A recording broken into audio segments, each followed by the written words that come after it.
Welcome back to another episode of In Conversation With. And I say this every time, but we have conversations. I bring on a guest and we have a conversation and we talk about this stuff. It's not scripted. We don't have a format other than that. And we never know from moment to moment what we'll be talking about exactly because it's a conversation. And for me, it makes it really fun and very enlightening overall. And today I want to welcome Jan Hann. I just pronounced your name correctly, Jan? Yes, that's very. Thank you very much, Steve, for having me on your program. Right. And you're in the UK? I'm in the UK. I'm in Herefordshire, which is a county. It's all sort of like it's rural. It's all woods and forests and fields and Oh, blackberries and strawberries, fruits and berries, everything. so And it's very magical. yes, I used to work in London and then I got married and I came up here and I never want to go back. I wouldn't want to. I Mm, mean, I lived in Hollywood for in the heat in the valley for the time I came from San Francisco, where I was born and raised. mm, And that, of course, is right on the ocean, and it was beautiful there. And I came down here to work in LA, and I didn't care about the heat. I didn't care about not seeing forests anymore, or anything like that, or the ocean. I just wanted to work in the movie business. mm. But after a lot of years, I got tired of it, and that's why I moved up here to Ventura, which is beautiful. So it sounds like a very lovely place to be. Yes. Um, Yeah. my favorite. So Mhm. why don't we have you tell our audience a little bit about your background and about what you've been doing and how that all led to your connection. Okay. Well, when I first left college, I went into London, and I got a job with Vogue and fashion designing. And it was, once you get to London, it's really easy. You meet up with people and you can move on. So that actually was 11 years altogether. And then I got my own. Um, Boutique, and that was just outside London, got married, and then decided to come up here. But I will tell you that when I was working in London and living in London, that the British Museum used to be the place that I went to every Sunday afternoon. And the gallery that took my heart really was always the Egyptian ones and the mummies. Why did they have to? Why did they? How did they? Why? And for what reason did they think that we have another life? And all these things around them, they need them for the other afterlife. It just really puzzled me and miffed me, and that was the way I think that it was meant to be. And we came up here, and because of Mhm. the Greenlands and the forests and things like that, I think that it was just the right place for me to have my experience. It was, I think the move was meant to come up here so that I could have this particular experience. I will tell you, I'd never heard of UFOs, aliens, or anything like that. I think we're not as forward, of course, as America. Even if I was to talk about it here now, I think that they would make a joke about it, and you need your medication a bit more often, I've been told, and all that sort of thing. So once I had this experience and how it started, I was also told to write it down and let it out all the time. It was 3 years, and I will say that uh, it was 3 years, and I decided to, after a while, it was just me and my husband, late husband, and I said to him when I got all the notes out years later, I said to him, I said, I'm going to throw all this away. People will think I'm crazy. He said, don't you dare. He said, When I'm not here, you're going to need them. And he was right. Absolutely Wow. right. Yeah. So, Huh. So you never, so prior to all this, you're in the very material world in London, yeah, and so you never thought about, do we survive death and go on as a consciousness? no, nothing like that. Ever. Wow. Not at all. Wow. So, shall I tell you my experience? Start from the No, beginning? absolutely. That's Yeah. that's why you're here. That's what you want to share, and we want to hear it. I'll just tell you how it started. So, from the very beginning, the scenery took my breath away. I felt privileged to live here. It was a patchwork of natural beauty, green hills and golden valleys, wild flowers and healing herbs, luscious fruits and berries, a land of milk and honey. It was here in this mythical landscape that my brush with immortality began. At this juncture in my life, I wanted to ask God what His plan is for humanity. You see, I'm a person that believes in a God within, not without. In here, I understand. that's what I mean, in here. So, I, after all, don't we all reach a moment where we ask, why are we all here? I reflected on a time when the rain poured into my heart without pause. I thought of the homeless, the suffering, and the anguish. And then I heard of a nuclear war. Now, this is perfect for this to be being told to you, because we're in sort of, that sort of environment at the minute. On this particular evening, Ian and had the television on. A speaker was solemnly instructing viewers, take out the doors, prop them up against the walls. This will help prevent them from falling on you.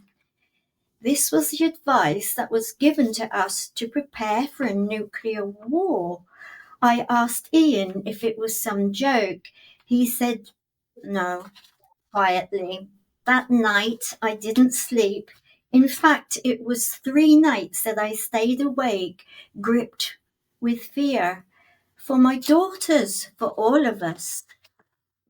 Then I saw an article about an underground shelter that was fully equipped with survival kits for 3 months. Nearly £10,000. No need to surface for weeks. That was it. My answer is that we need to survive, and Ian agreed.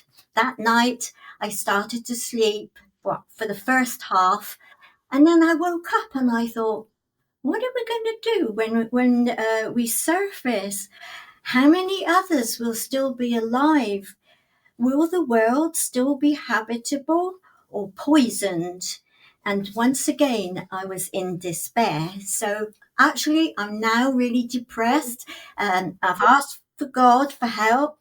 And then I got angry. I had brought my daughters into this world under God's love and protection.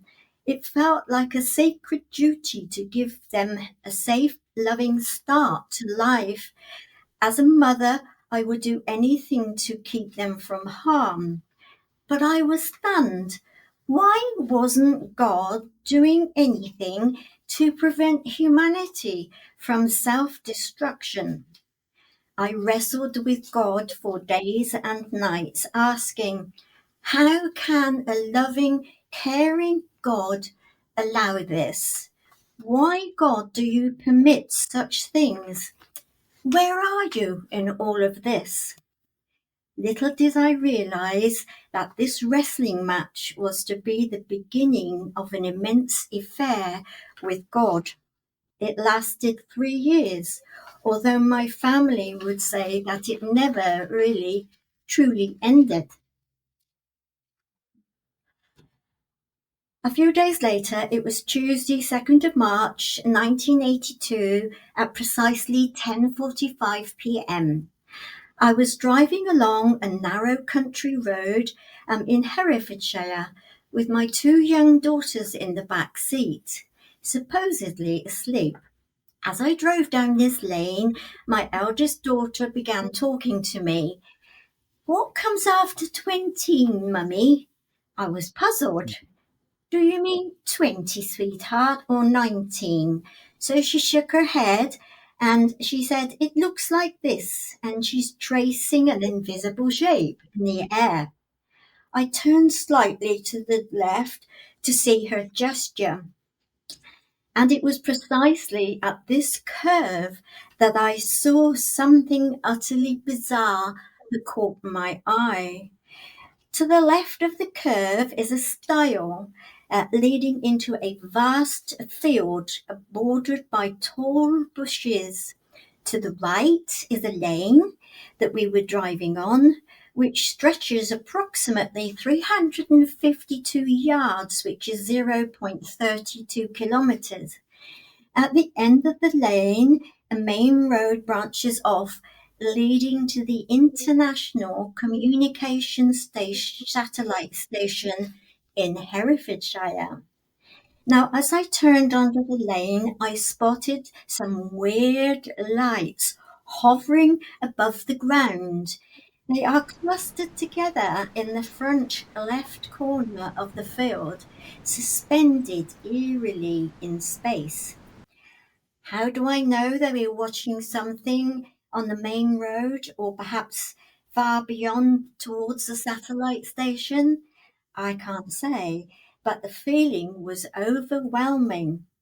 These lights weren't random, they were aware.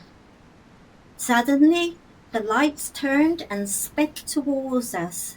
It took them 3 to 5 seconds to cross the diagonal stretch of the field, roughly 440 yards. Even at 5 seconds, their velocity was around 180 miles per hour. These intelligent lights came across in a cluster, yet they were separate entities.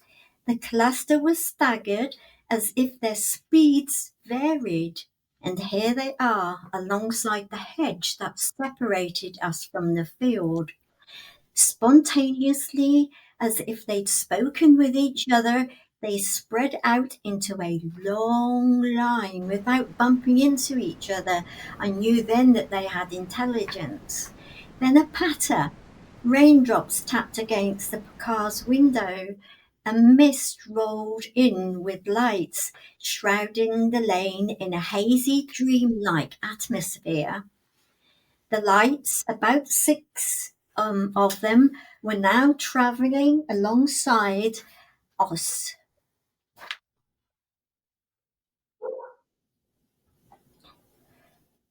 Just, Okay. just, pardon? This is what they look It would like. be it would be great if you could email those to me Yeah, so I can actually cut them into the show while we're talking. yes. Wow. That's the lights. About six of them were now travelling alongside us, just 3 to 4 meters between us, hovering 6 to 8 feet above the ground. Each entity was composed of two bright lights, circular white lights, approximately the size of a car's headlights, joined by a glowing fuzzy stem resembling vapor or plasma. The stems pulsed and swayed, Hmm. not rigid, but alive with energy. They were there, peering straight at us, inquisitive beings with glowing eyes. And despite the shock, I could not feel any fear. That's the real thing, really. Everybody seems to say that. That is so peculiar. Their presence was almost hypnotic. I sensed no menace, only gentle, intelligent curiosity. We rolled down the lane in a parallel line with my head turned towards them. Then we reached, and I turned left onto the main road. Moments later, a flash burst from the field centre. and another two explosions of light illuminated the entire field, and just like that, they were gone. I drove on, stunned with my daughters asleep in the back seat. After settling the girls in bed, I drew a picture of them, and this is it, and rang the local police. Look, love, the officer said, we've got enough trouble with the natural, let alone the supernatural. Try the airbase, they might be able to help you. The So, air base. Yeah. Do you remember, or did you ever find out if a crop circle was present in that area as a result of that evening? no, but I will tell you, I have done a lot of research ever since, and Hmm. I found a lot of things out. And in my book, you will find that I do think that they are something to do with crop circles, absolutely, because I Hmm. will tell you that as the 3 years go on, and I will tell you more about that, what happened, that I'm taught about the hieroglyphs for a start, and which really does make me feel that those crop circles and the hieroglyphs, the way I was being taught how to translate them, certainly I think there is a link there, because Oh yeah. people and myself, I've been in crop circles in Wiltshire, and this year, last year, sorry, and when you look at them, and the same, if they are the same, and I really do think there is a link with the hieroglyphs. When you look at them, and this is true, that it activates something within you. It's a template. We're born with it ever since the beginning of humanity has had it in us. And if you think that the crop circles, when you go in them, you can sense the electricity in there, and Yeah. they affect you as well. So there is a link, Oh why yes. did you teach me about the hieroglyphs? And it works out as later on that it works out that we have a template within us that we don't realize that we've got. And listening to Whitley Strieber, and how does it work, I'm beginning to open a bit more, with consciousness. The more I listen to you all, because in part, apart from the last few weeks when my book went on online on Amazon, it's about 4 weeks now.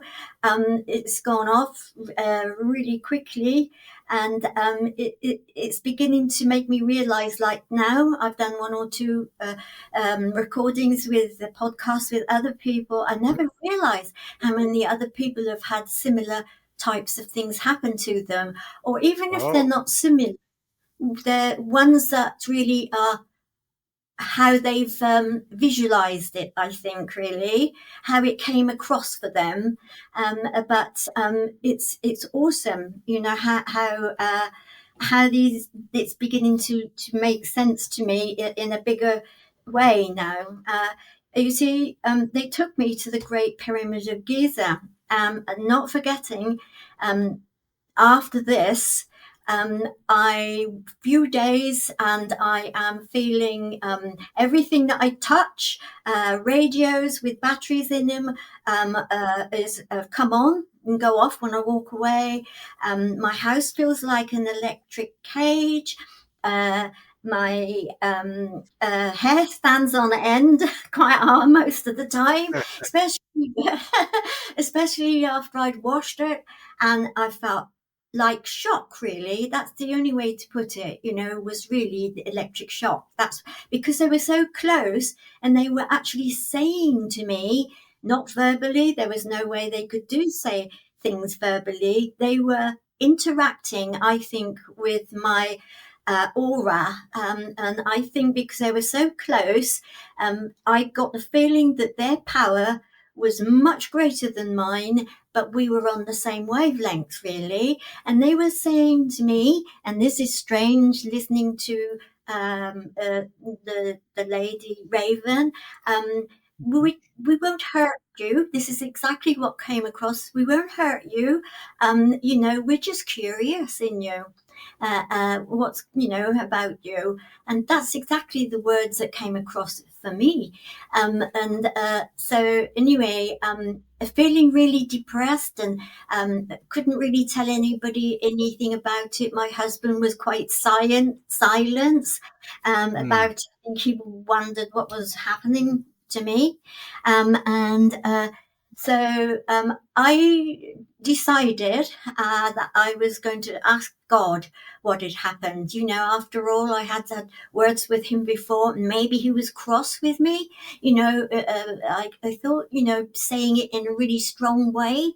And all of a sudden, the words in my home, in front of the kitchen window, it said, repent. And something on the top of my head. Now, this sounds crazy, and even to me, until a few weeks ago when I was listening to something else, it was pushing me down on the top of my head. And as it was pushing me down, I got flat on the floor. And I asked for forgiveness for all the things maybe that I'd done wrong and in my life. And I was down there. I do say a long time. So and and then all of a sudden there's this magnet, and it starts pulling me back up again. And as I got up, in front of me in the window is a really big rainbow. And I knew from in the Bible, in the Old Testament, that if you a Bible is a way that God will say it's a promise. And then there was a double rainbow, and I knew for sure that it meant that God's promise. So it was once again linked to God within. And I made a move. I felt quite better, peaceful at the same time. And I moved and got up in my kitchen, and it seemed as if I was being pushed a bit to a certain way, Mhm. as if like to do with a magnetic field. And then all of a sudden, there's a clunk, click on the top of my head, and you could even hear it. And then I was pulled into two. It was as if it was put rising, this magnetic force, which I have been thinking for years is probably another wavelength, really, that got me to the Great Pyramid.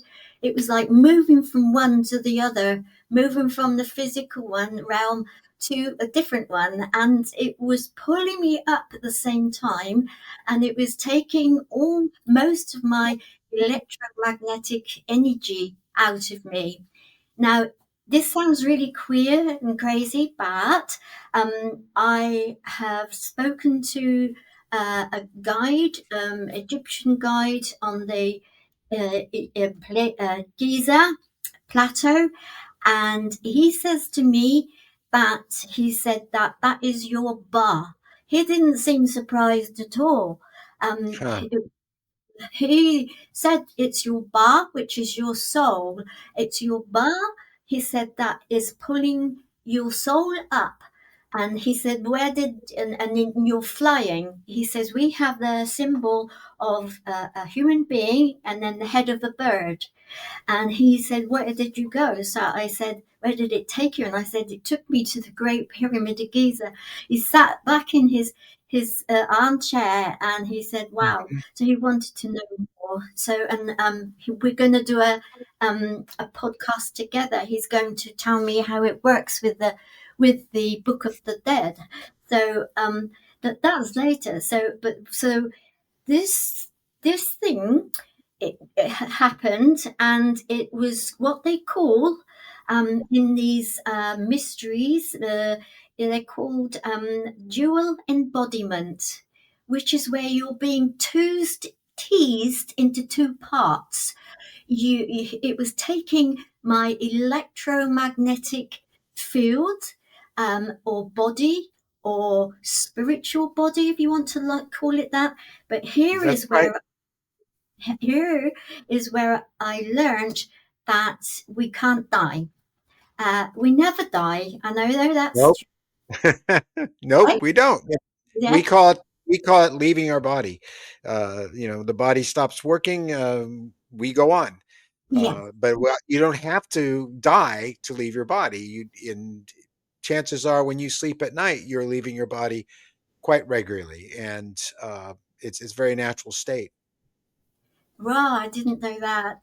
But I will tell you that the dual embodiment carried on for 3 years. There was Mhm. me in the physical matter. Mhm. It didn't want the physical matter material. Oh no, it just wanted my spiritual matter.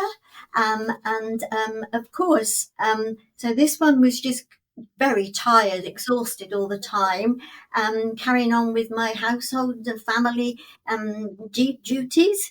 And the other one was separate, or not separate, because we're still together by some kind of accord. Really, apparently, you Yes, can go millions of miles away from each other. Apparently, right. so and this so what it is that electrical body. I mean, electricity and uh, uh, energy can never be destroyed. Oh, I told Vicar this. Energy can never be destroyed. It changes its form, but it's never void. Life is ongoing, and I happen to say it. I was brave. At a it was at a meeting, not a meeting, but it was Poppy Day, 11th of the 11th. And because I'm a portrait artist for Violette Zabo, which was to do with World War II, and she was a spy, and she used to come here because she had relatives here, and so I'm her portrait artist, and I was doing so. There I was having a talk with a mic, and the people were there, and he was next to me. So I thought, I'm going to get it in here, there. So I had my thing and talk, and I said that, but I didn't want to upset him really. I just want people to realize that. You cannot die. You don't have to pay for it. You don't have to go anywhere.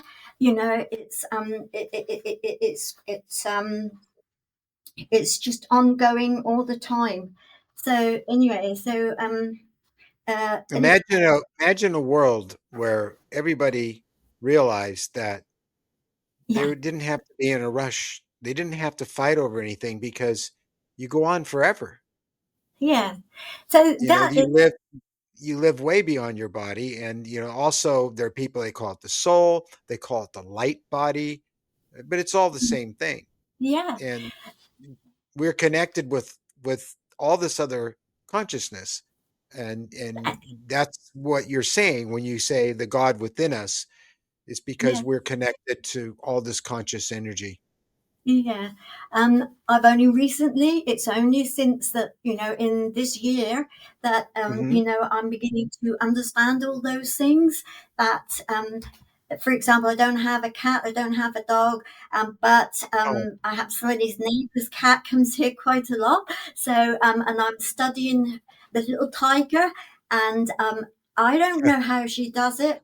She knows exactly where I am in the house. She knows when I'm what I'm doing, and when I've got up in the morning, even if I chose keep my curtains drawn, and then I creep everywhere around. But yes, she'll be in the bathroom with the window there ready. How do they do it? So the only way I think that they do these things, we're all collected. We're all connected That's on it. a collective No consciousness. one's no one's told them that we're not all connected, but No, our own people have told us that that's all bollock. That we're not all connected. We're separate individuals. We're just this brain, and when we die, that's it. But the yeah, animals don't know that, so no, they hear us. They know our intentions. They sense us. They know what we're going to do before we even know it. and we Yes, could be the same way and have yes. the ability to do that. We do have that ability, but we've just forgotten how to use it. That's right. That's what I think. Yeah, Yeah, I think you're yeah. right. They- They're doing it by natural instinct. That and We don't know any better, yes, thankfully. yes, that's right. So anyway, so where we got to? So that I'm teased into two. So, but to me, it feels like a huge bird that's on the top of me, at my head, and it's now. But you have the pineal gland there, so I think it Mhm. had something to do with that as well. But anyway, up and off it goes. But the weird thing is, and only when you have this happen to you will you ever understand quantum reality, really? Because Mhm. that one, the spiritual energy, that one, and this one, that one is being worked by electrical energy or whatever consciousness, and but that other one, it seems to be uh, uh, working via this body. So if this body, just for example, when I'm in the Great Pyramid, at the beginning, at the entrance, I've never been physically into Egypt, but into the Great Pyramid. I do know now via diagrams that you either go up to the ascending passage or you either go down to the pit. And when I was in there in my spiritual body, it got that I was told to look at my husband's Bible. And in there, I didn't know, but it seemed to know where it was as well, up on the top shelf. As I tried to get it, it fell open. And then I was told to read it, and it was on Exodus. Exodus, when they were told to kill the lamb and then daub the blood all over the lintel uh, Mhm. and put on their shoes, put on their coat because they were going on a journey, and they ate the lamb as well. And all the time I'm reading that, my other body is stationary and in there. And then once I'd read it, it took the right turning and went up the ascending passageway. And I now have seen or know that there is a lintel. I don't know whether you can see it when you're in there physically, but there is a lintel that you have to go under before you go up the stairs. If it hadn't have done that and it was just there waiting, it didn't know it, I could have gone down to the pit. But because I did that in the physical body, somehow it ignited the spiritual body to go to the right. As I'm going up those stairs, I'm saying to myself, sacrifice a lamb. Where's the lamb? And didn't want the lamb because I ate it. And then sacrifice a lamb. What is the lamb? And then all of a sudden I realised I was I was going to be the lamb, and or I was the lamb because after that, going up there at the top is crossroads. Well, that's what I thought there was a crossroads, and I didn't know which way to go. And by now, I am saying to my husband, this is days later, I'm saying to my husband, I can't put up with this anymore. I need to see a doctor. I said, I feel so ill. I said, I'm not well. And he said, don't you dare. He says, you sort it out yourself. And I said, I don't know how to sort it out. And he said, it's all those books that you read. He said, it's all that religion. He said, put it to one side, he said, and just get on with your life. And I said, well, that's a problem. I can't. I said, this funny stuff is happening all the time. So I said, I know what I'm going to do. I'm going to think of the past. And he said, no, you don't. He said, that's all finished with. He said, I said, all right, then I'm going to think of the future. And he said, think of the future. And I said, I can't think of the future because that's why I'm so depressed because of this nuclear war stuff. He said, well, think of the present then. And I said, well, I'm in a mess, aren't I? I don't know how to cope with it. So he says, well, it's up to you, he said, but put all those books away. So anyway, I went upstairs, and when I went upstairs to bed, um, all of a sudden I could feel myself sinking into depression. And as I was sinking, I was falling in a well, and I was sinking down into this well, and it's called the Well of Death. And as I go down this sinking down, then all my energy that I had got in there was gradually depleting to a virtual near zero. But I just wanted to tell you that because that is expressing how the two bodies were still working together.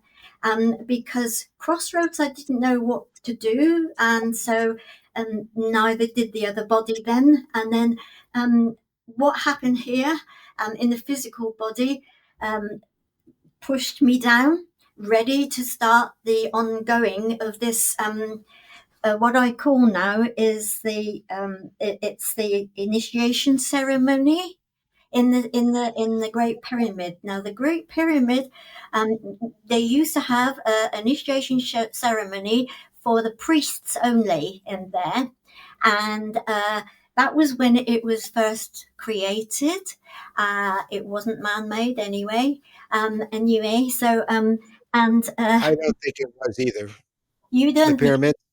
No, no? well, especially the three great pyramids and the alignment of the three great pyramids is that reflected exactly to the belt of Orion. But the way Orion looked 10,000 years before, it's said that they were built by the Egyptians. And that's always given me pause because why would they? Maybe they just got it off, maybe the alignment, but it does reflect exactly where the positions of those stars would have been because they do move slightly over the thousands of years relative to us, and they were aligned to it 10,000 years prior to the Egyptian civilization. Yes, if you know Edgar Casey, Edgar Sure. Casey, yeah, Hmm. he vouched that it was done by the Atlanteans. Atlanta. Yes, Yes, possibly yes, yes, but for sure. In fact, that whole region, the Nile represents the Milky Way. yes. It's It's a mirror image. mirror It's image. amazing. Yeah, Yes, and a that's lot of the positions of the other objects are a relationship to that as well. And many, yeah. many people that are in our group and in our experience have this familiarity, including myself. We can't explain with Orion and the Orion Nebula and the and Orion constellation, but also a lot of us have been reporting, not just in sleep but awake, seeing hieroglyphs. And I see them from time to time in the morning when I wake up. I close my eyes back again, and there they are, and they're beautiful. And I don't know what they mean exactly, but I've been seeing them. Whitley's been seeing them. A lot of people have been seeing them, and the Eye of Horus. What did you say they're called? The Well, what we did you don't have a name. They're symbols. We see them, and Whitley's call? saw them projected on the wall of a building, and others see them in their mind and Yes. So hieroglyphs. yeah. Yeah, Mm. So, okay. So, all the way before I got to the Great Pyramid, all the way, right. I'm sort of being taught lessons on how to understand things better when I get to the Great Pyramid. The whole journey was all about snakes, serpents. It's all about birds,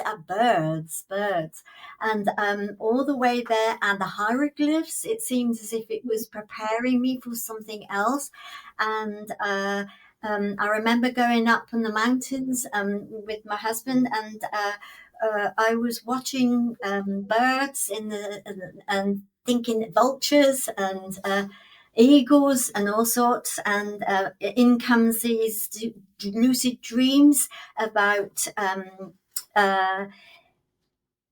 Tutankhamun. And on his headdress and stuff like that. Why do they always have a bird, a vulture in his case, and the other one is a snake? But then I learned later that all their snakes are to do with electrical wavelengths. Electricity. Every snake means to the ancient Egyptians means is a hieroglyph or symbol for electricity. And don't tell me that they didn't know about electricity, because our body, our spiritual body, is all to do with electricity. And Yes. yes, and all wavelengths and everything. So that has to come through really first of all, to me. And so anyway, we'll get to when I'm in there. I will say that they had this initiation ceremony, but it was only for the priests, so there wasn't anybody really that were able to understand what was actually happening in there. But I did most ancient, thousands of years ago, initiation ceremony, step by step. I did it inside there, and it ended up with the Sphinx afterwards, and telling me a bit about quite a lot about the Sphinx. But when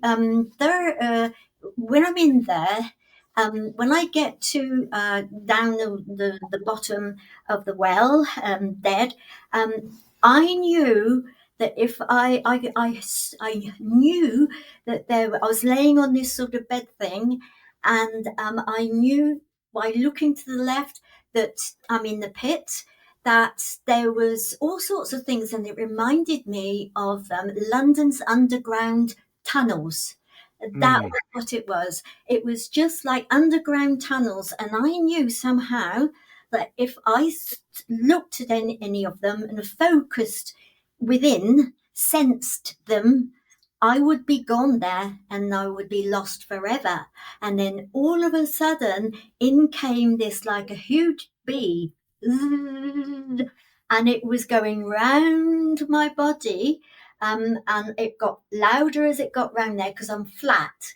And when it got lower round by my feet and then up again, and it did that 3 times, and it was saying An Ubis, An Ubis. And then it said An, which means God, U, Hmm. which means both of you. I thought that meant my husband and me, but actually, and this particular time, he was night shift, so he wasn't there.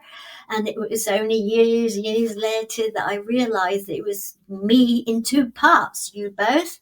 And the bis was Anne, U, U was you both, with me in 2 parts, and bis was us all together. And then, because if it hadn't have been for that noise wrapping me up, if you like, or protecting me like a Hmm. mummy, then I would have got lost. I would have died and I would have gone forever. But because of that noise, making that noise, that sound, that vibration, I knew I was still here. And then after that, I looked to the left and up. There was a star. Well, all I saw was a little shiny spot, and the more I focused on it, the more it pulled me up like a magnet field, magnetic. And when I Hmm. got to there, I heard these words: "If you wish upon a star, you will see just what you are." And Mm. I have never had a clue what that meant, but I do know what it means now.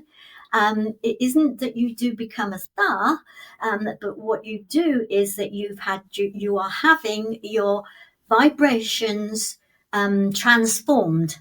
It's a transformation that you go through, and your vibrations are being hired up, really.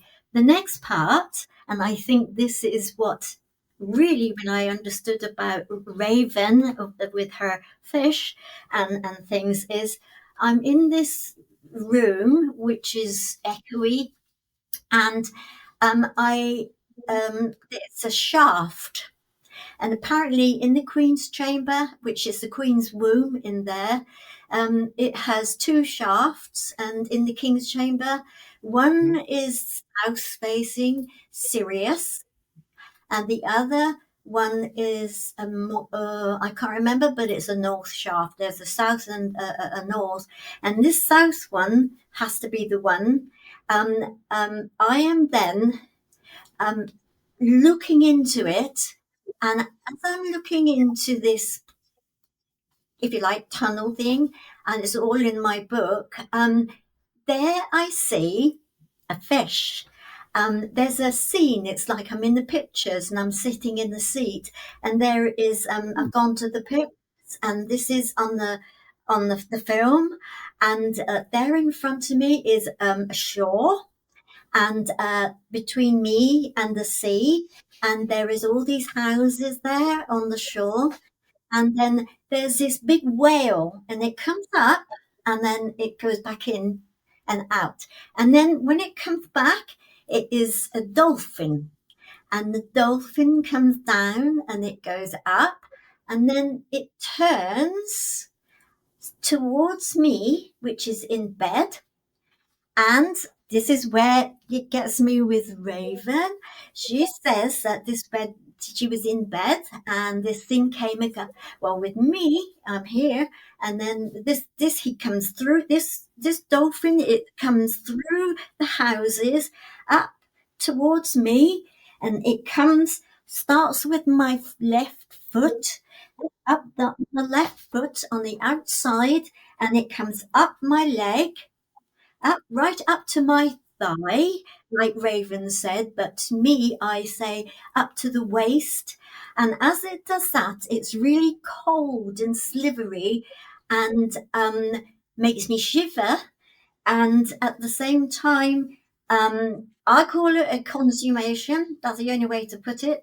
But I have Mhm. read that it is, it's not a real one. What you have is you are being provided with different energy. It's a transformation, and that is what all the vibrations that was going on happened.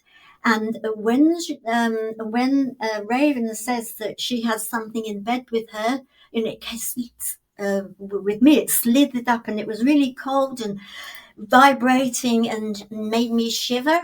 And I get that to be the same as her, because afterwards she talks about the fish, because it was a fish, and and that is what they call in the mystery of these initiation ceremony. It's called the, not the wedding, but the marriage.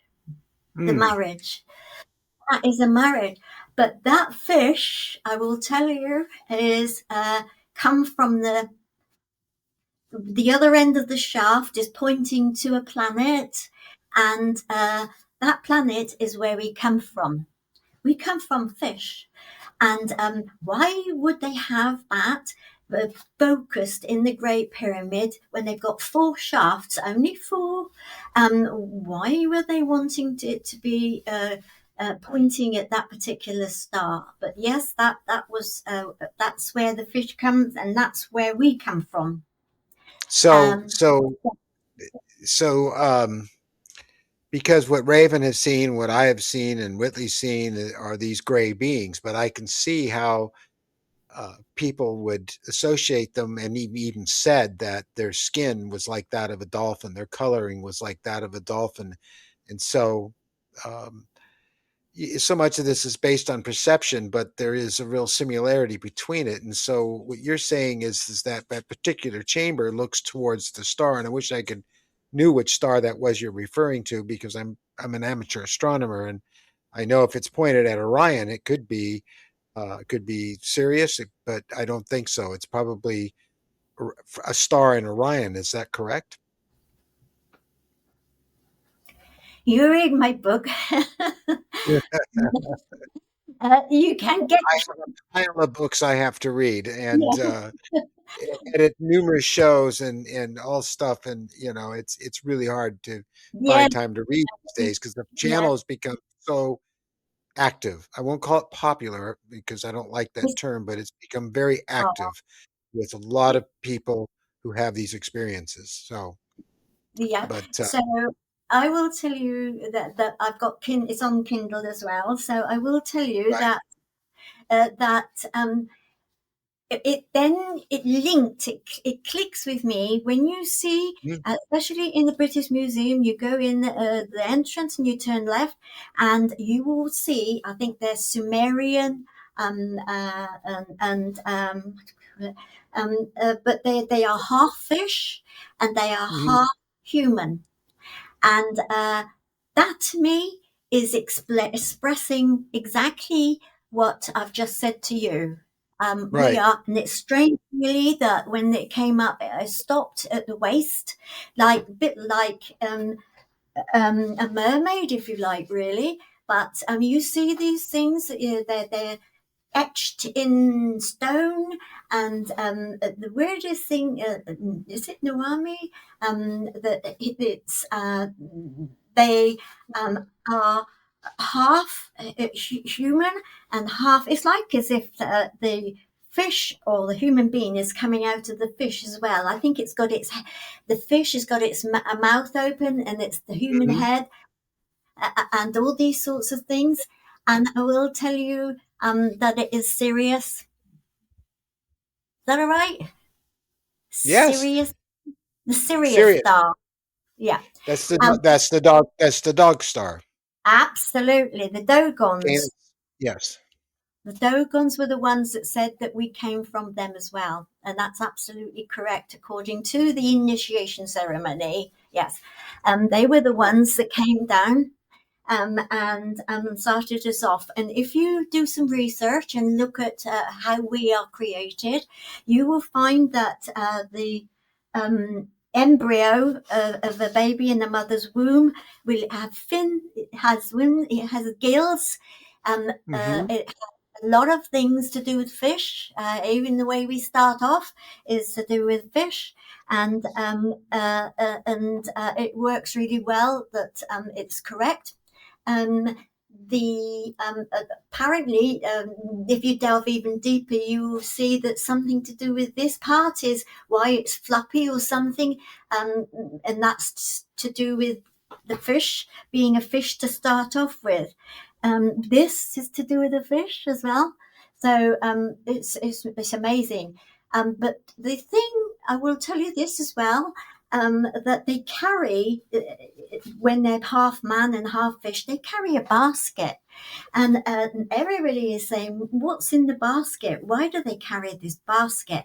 And it's really strange, but once you have your consciousness widened a bit, it seems to open up the box for other things, and whether they're correct. But I also researched that part as well to see if it's possible. And most of the time, yes. But so I looked into it, why there is. And if you look at their basket, each end is um, is a bird, and you can see that all the stuff on the basket. You could say it's feathers, or it's feathers that goes in lines like that.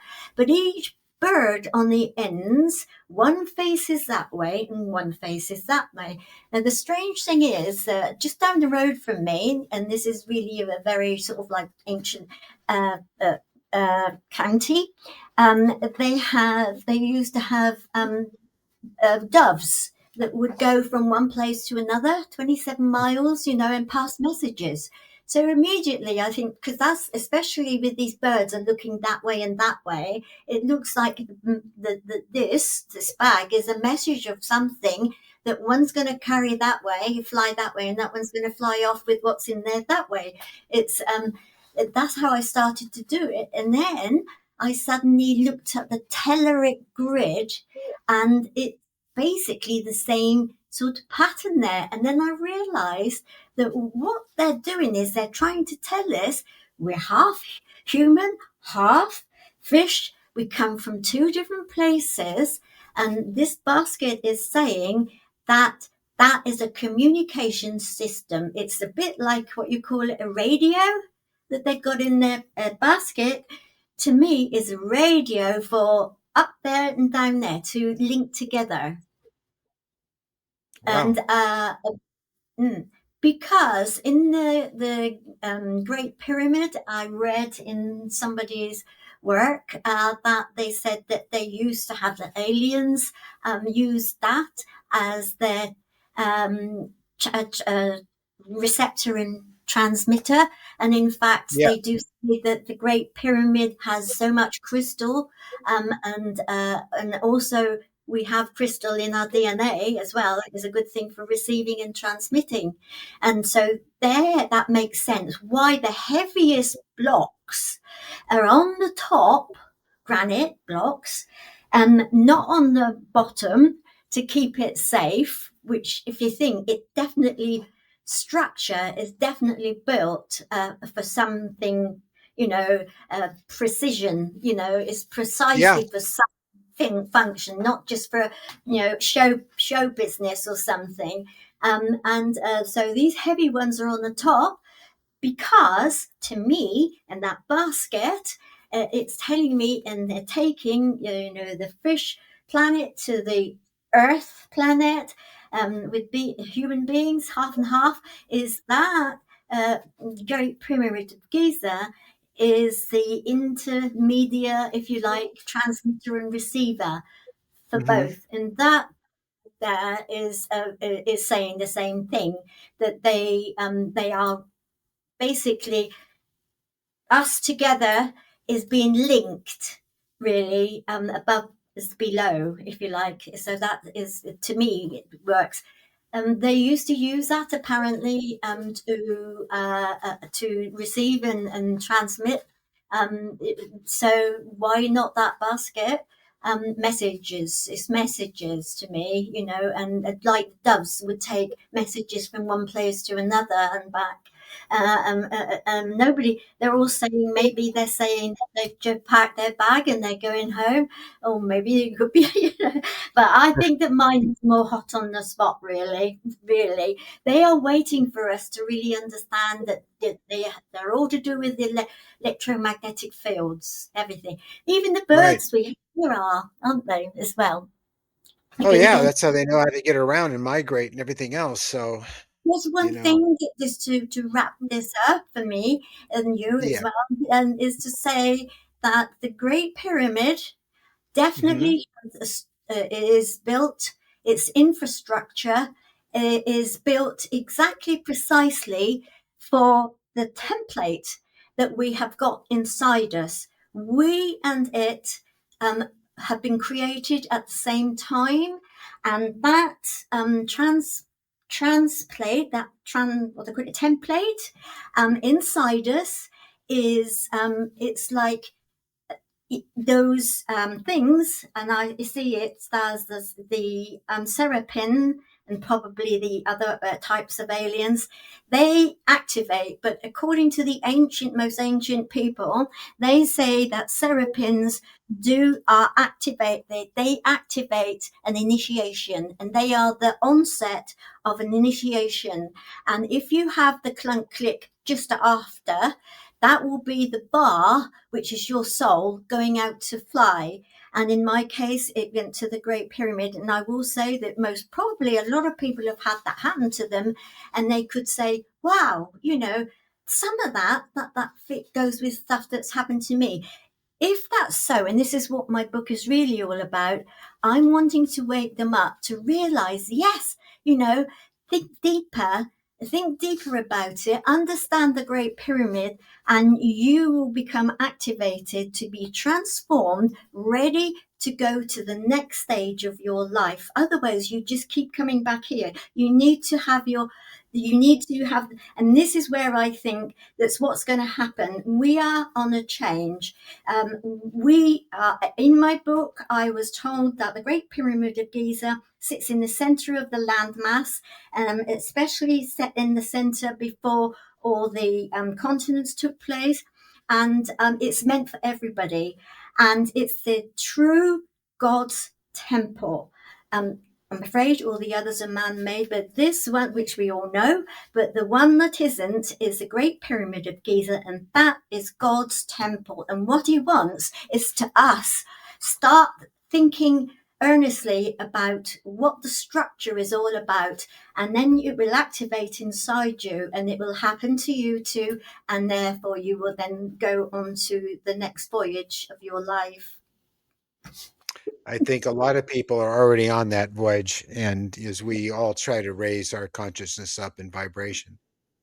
Wow, Yes. that's amazing, Jan. Thank you so much for sharing all of that with us and spending this hour with us. And yeah, It is. really, I wanted to get out to help you. It's not for my benefit. It's.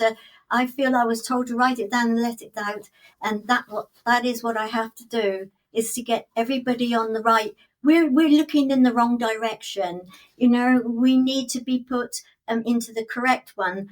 It sits in the center of the planet, and at the same time, it's for everybody, and to learn and understand and to activate.